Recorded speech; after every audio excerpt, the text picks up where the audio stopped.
যাই হোক, আবার চলে আসলাম এগ্রো খামারের 4 নং মৎস্য খামারে।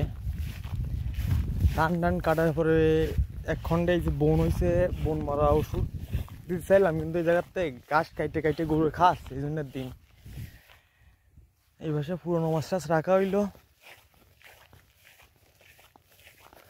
আর হলো এই পাশে হয়তো চিংড়ি মাছ ছাড়া হয়েছে। টান টান কাটার পরে এই অবস্থায় আছে। এখানে রেনু মাছ ছাড়া হয়েছে আর কি, চিংড়ি মাছের পোনা।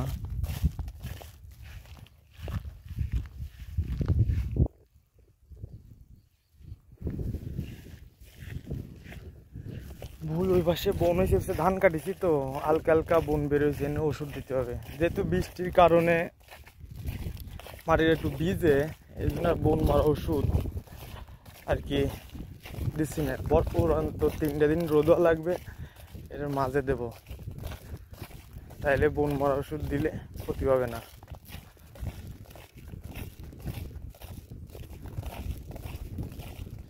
জমির নিচের কন্ডে আলো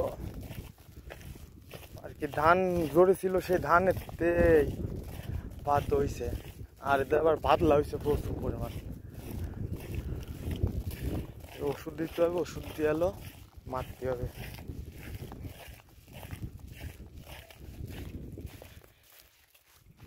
মোটামুটি একদম কাজ শেষ, খালি একটু জায়গা বাদ আছে মাটি দিতে। একটু জায়গা মাটি দিলে সব কাজ শেষ হয়ে যাবে। তারপরও কাজের কোনো শেষ হয় না আর কি, গেরের কাজ এরপরে একটা লাগেই থাকে। এটাও মাছ ছাড়া হয়েছে, রেনু মাছ।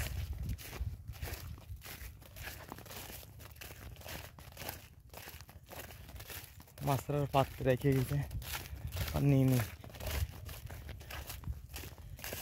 এলো এগ্রো খামারের এলো 4 নংয়ের বর্তমানে এই অবস্থানে আছে। আর গত পরশু দিনকে হয়তো 5 নংয়ের দিলাম, 4 নংয়ে মাছ ছাড়া হচ্ছে বহুত, 1 মাস আগে প্রায়। 3 নংয়ে 2 নংও ছাড়া হয়েছে, খালি 5 নংয়েরটায় জল কম, জল পড়েছি। এই বৃষ্টির কারণে এই জায়গা পেঁপে চারা লাগাইছিলাম, তা তো আবার বন হয়ে গেছে। আবার ট্রাক্টর করছে কি যে আর একটু মাঠে না আসো বলি নাকি এই ট্রাক্টরে কাজ হবে না। যাকে এই পর্যন্ত আলো থাকলো, ভাবছিলাম যে মাছ দেখবো, তা তো রলো না। সামনের দিন হয়তো আবার দেখবো, এই আর কি।